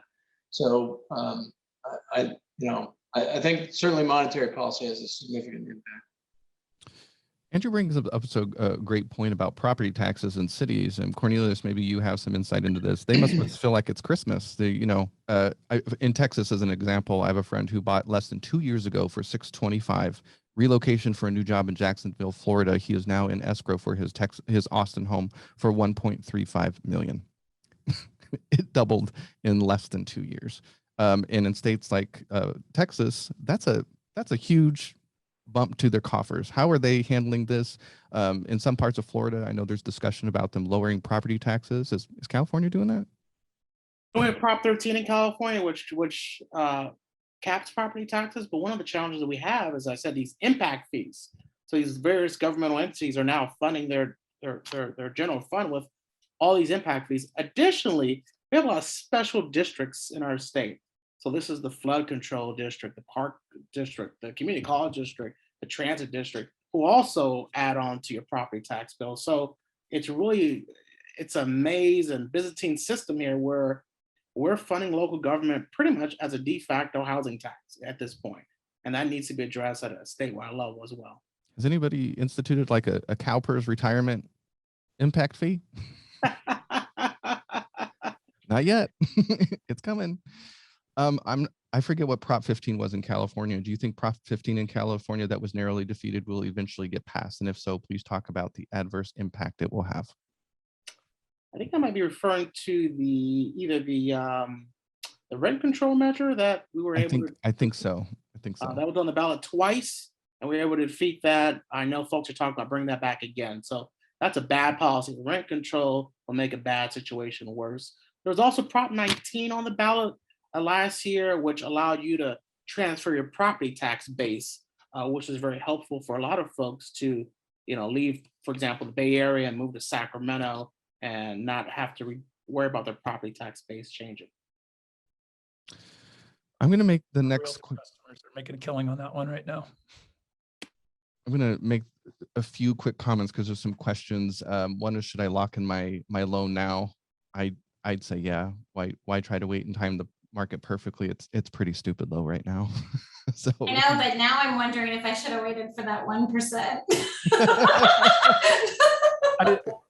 I am really hoping we don't see that anytime soon, because I think it's as the after effect of something really bad. So please, nobody hope for that one. Don't hope. Please go home and pray that I'm wrong. You can always refi if it gets the 1%. Don't stress. Right.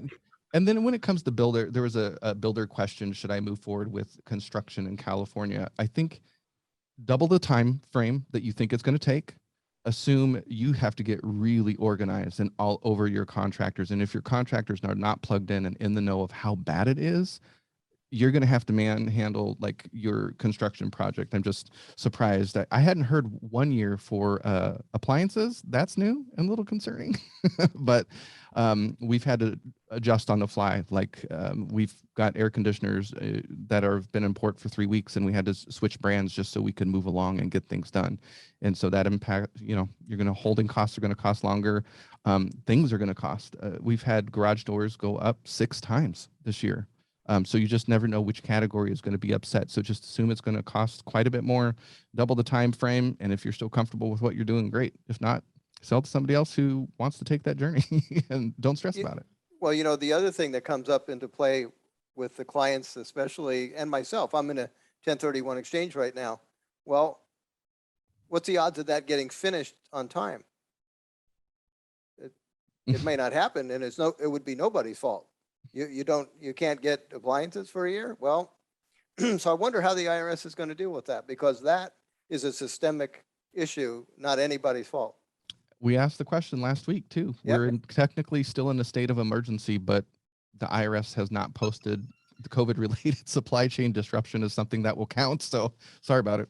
It's not going to work. Dad, we are rounding out the evening. Would you like to close us out?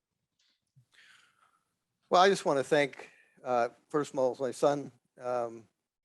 His courage that he has displayed this year is awesome. The industry and how he's been supported. I really appreciate all of that. And this event has meant so much. It was his brainchild. You know, he comes up to me, you know, with some of these ideas, you know, why don't we do this? And this was one of them. Why don't we have a charity event? And why don't we have the leaders of the real estate world in the United States on a panel every year? And yeah, the first time I heard that, I was like, what? And now I love it. I look forward to it. And I think because of the group of investors that we've had, you know, it was interesting when we first did it, people showed up and they weren't really sure what it was. It wasn't a seminar, so what is it? And they really just was on, okay, well, we trust you, we show up. So 450 people show up in formals and tuxes and going, okay, well, what's tonight about? And it was so fun. And it's really become our industry ball is what it amounts to. And I miss it not doing it live. But the first year I remember standing up and I said, are there any investors here? Would you stand up? And 450 people stood up, all dressed.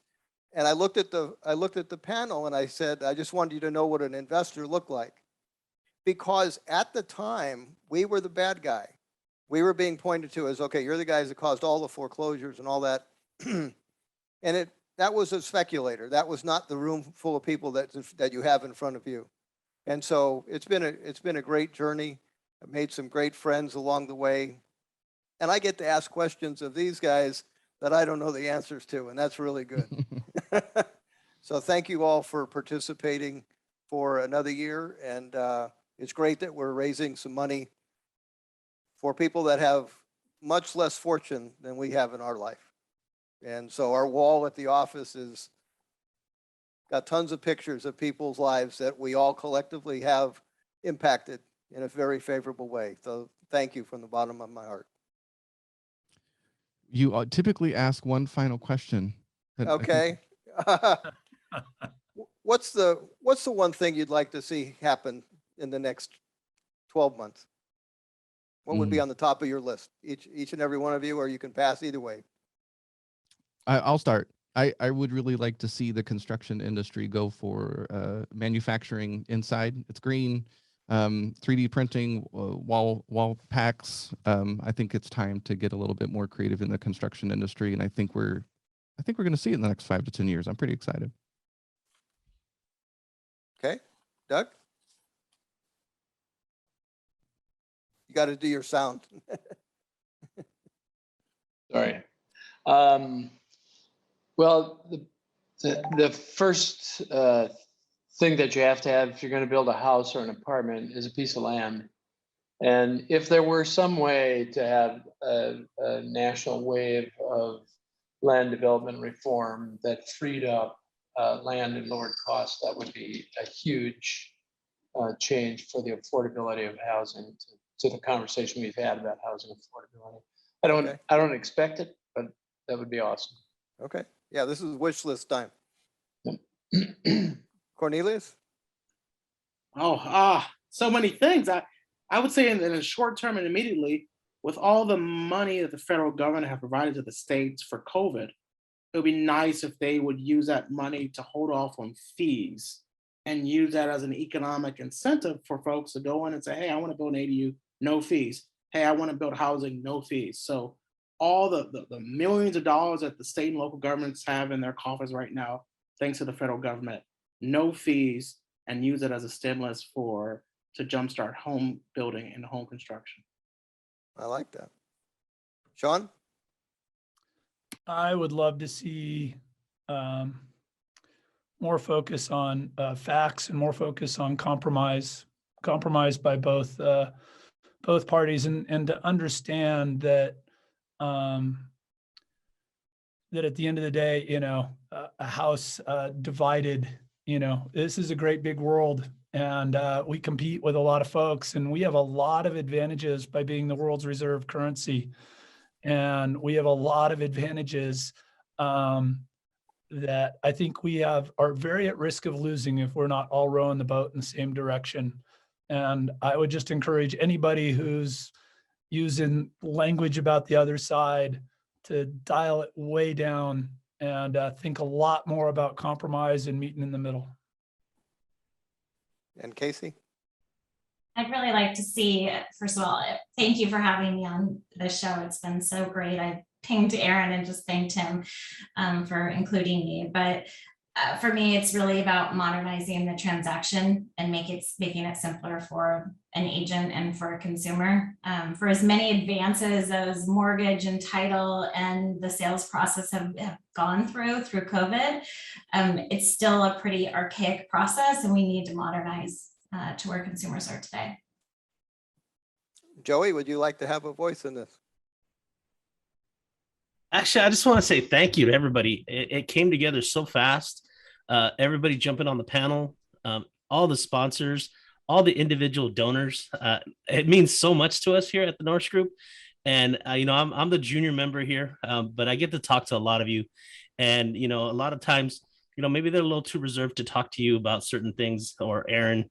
And so I get a little bit more of the real investor. And I really do appreciate everything that you guys do and all the support that you guys show us in our events, in our meetings, and especially here with I Survive Real Estate. Thank you. All right, I'll wrap up with the same thing I've said for the last dozen years. I would like every elected official to stop being a Democrat or a Republican and first be an American, period. Deal. Wow, 7 on the dot. Did you do that on purpose? Yeah. It's Florida time. It's 10 o'clock here. I get it. But hey, times changed this weekend. Don't forget that. That's right. I'll be walking in the light instead of the dark. Thank you so much, panel, for being here. It's just been awesome per usual. 2 hours flies by very quickly. And Sean, your voice came back. Amazing. That's great. Yeah. Probably. And he's going to be up at 2 in the morning thinking too. Our gold sponsors tonight that came in early: Think Realty and Lind Empire Board of Real Estate, Realty 411, Phoebe, Keller Williams, Corona, Keystone CPA, Las Brisas Escrow, Lavis Tax Associates, NorCal RIA, NSD REI. Thank you so much. I really appreciate it. Hopefully next year we will bring back the Roni Award, and we will be seeing you live at the Nixon Library. When the video comes out, we'll shoot an email to everybody if you could help us spread the word. And we've raised over $43,000 so far. We'd love to see that go a lot higher. So thanks, guys. Have a great weekend. Change your clocks. Don't forget. And we'll see you next year. Okay. Bye-bye, everybody. All proceeds from the event benefit Make-A-Wish and St. Jude Children's Research Hospital. We want to thank our platinum partners, San Diego Creative Investors Association, Wilson Investment Properties, U-Direct IRA Services. We'd also like to thank our gold sponsors, Inland Empire Board of Real Estate, Keller Williams Corona, Keystone CPA Inc., Las Brisas Escrow, Lavis Tax Wealth Management, NorCal RIA, NSD REI, Pasadena Phoebe, Realty 411, and Think Realty Magazine. See isurvivedrealestate.com for event details, information on all our generous sponsors, watch the video uninterrupted, and to connect with our speakers.